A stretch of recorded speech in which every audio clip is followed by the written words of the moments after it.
Welcome back, folks. In this segment, we're going to be discussing the practice of living consciously.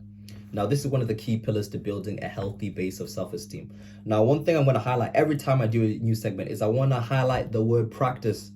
The reason why I say it's a practice, the reason why each pillar is a practice is because you're not always going to get it right. When you're practicing something, you're striving to become excellent at it. So you're never going to be 100% of the mark. But the main aim here is that, like, more often than not, we're on target. You're going to make mistakes, and that's fine. That's okay. So when we're talking about practicing living consciously, we're talking about you seeing the truth of things. So seeing the truth of your reality. Because when a person faces the truth of their reality, they're now in a position where they can do something about it. But you can't do something about it. You can't transform your life until you face the truth of where you're at. You may be down bad, and that's okay.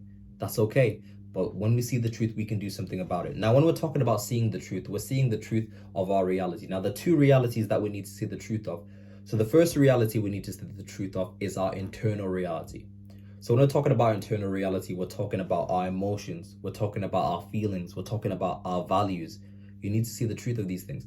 Like the values that I have, are they mine? Am I happy with these values, or are these just things that I've adopted from my parents, from my peer group? And if I have adopted them, am I happy with the consequences that living by these values presents to me? Right? We're considering those things. Then, of course, you've got your outer reality. So where am I in relation to my goals? Where am I in relation to my career? Is the bank balance good? How we doing there? Right? We're seeing the truth of all these things. So the first thing that I want to highlight specifically and discuss is your inner reality. So when we're talking about your inner reality, we're talking about specifically your emotions.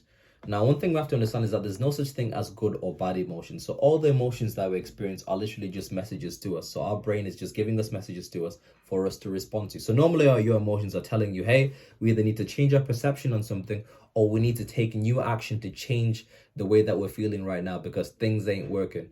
What often many of us do is we run away from difficult emotions. So we close our eyes to them because we don't want to deal with them, or we try to pretend that difficult emotions aren't there in hope that, things will just magically get better. But when you don't deal with your difficult emotions, or when you don't allow yourself to experience the difficult emotions that you have, and receive the message that they're trying to relay to you and take action, or the appropriate action to the message that's being delivered to you, your self-esteem begins to diminish, and it begins to diminish extremely quickly. You begin to lose value for yourself in your own eyes. I'll give you guys a good example of a time where I was closing my eyes to the truth. I remember like earlier in my gym career, bang, when I was building these guns, I had many different training partners. So at the time, I didn't really know what I was doing. So I was like really depending on these people to get a good workout in. So there's a time like we'd agree to meet, and these guys would just always be late. And when I'm saying late, it's not like 5-10 minutes late. We're talking like being late, like 34 or 5 minutes late. So I remember there was one time where like it used to really bother me. So I would agree to be at the gym for 4. These people aren't arriving till like 4:45, 5. So when they had arrived late, I'd be like, these motherfuckers are late. Why are they always late? They don't value me. They don't care about me. I'll be feeling these emotions of resentment. But even though I felt those emotions of resentment, I never really said anything. So they'll arrive late. They'll be like, oh, Josh, sorry we're late. And I'd be like, oh, don't worry about it, guys. Let's go train. Because I was dependent on them. Now, those emotions that I felt of resentment were flaring up. I was thinking, I'm gonna hit him in the back of the head with the dumbbell, right? I was really feeling the type of way, but because I didn't do anything and because I didn't speak up or change anything, my emotions saying, we gotta change this. We're not happy about all the time we're losing. But because I wasn't acting on it, I was beginning to lose value in my own eyes. My self-esteem was beginning to eradicate. I felt out of control. I felt like, man, all my time is going and I'm not happy about this. I could be doing other things. But because I didn't say anything, self-esteem began to lower. It wasn't until I decided, you know what, no more. I'm not living like this no. I'm not waiting for people anymore. So I remember I created a rule where I said I'm not gonna wait any more than 10 minutes for a person unless they give me notice in advance that they're gonna be late. So I remember one time I waited 10 minutes, they weren't there. So I went and I trained. So I learned all the stuff I needed to learn, and I trained. After I trained, I left and I went home. So I remember these guys arrived late. So they arrived late. Bear in mind, I was like at home at this point. They arrived late and they're ringing me like, oh, Josh, are you at the gym? Are you coming to train? I was like, yeah, I've already trained. I'm at home, right? And they're like, what, you're at home? I was like, yeah, you guys weren't here. So I went and I got on with it and I left. And after that, these people actually began to, whenever they started training with me, they started arriving on time because I knew Josh is going to leave. Now, the thing is that one key idea that you have to understand is that you teach people how to treat you. So I couldn't expect these people to value my time if I wasn't valuing my own time also. By me allowing them to arrive late all the time, by me not saying anything, by me just going with it and hanging out, I was teaching them that it's okay to be late. It's okay. There are no repercussions. It's all right. Josh doesn't care anyway. Just be late. It's all good. When these people could be arrive on time for work, they could arrive on time for work. They can do it. It wasn't a requirement when they were dealing with me. So that thing had to change. So I saw the reality of my emotions and I acted upon it. It took a while, but I acted upon it. And you guys probably have different aspects in your life that are exactly the same. There's something that's bothering you. There's something that your emotions are going, this ain't right. Or like, I'm feeling extreme pain and we got to do something to change it.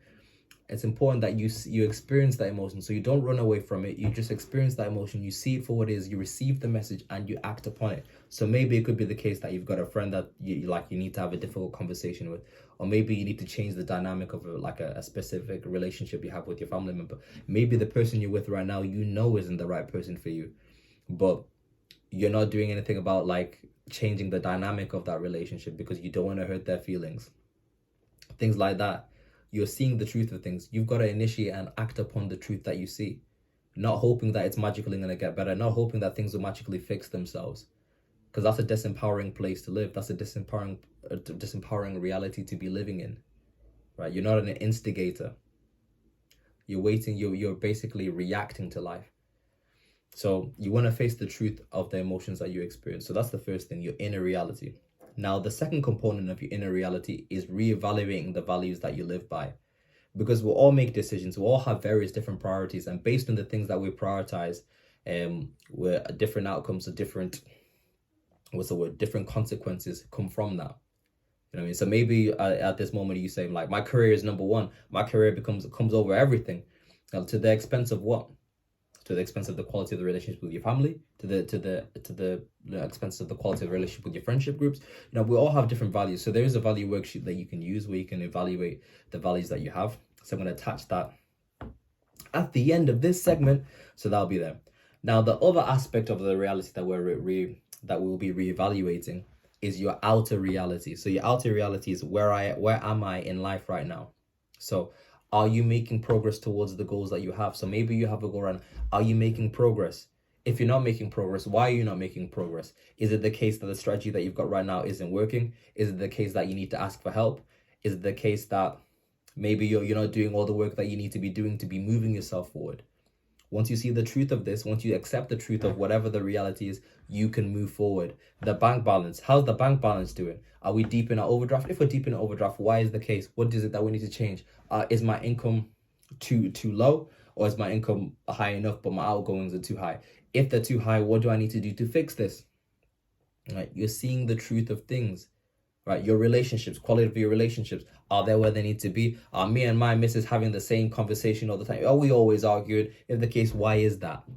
Right, you want to start looking at these different aspects of your life, because as you begin to see the truth of these things, and as you begin to put things in place to improve each and every aspect of these aspects of your life begins to transform. Your self-esteem begins to rise, and you're able to do more.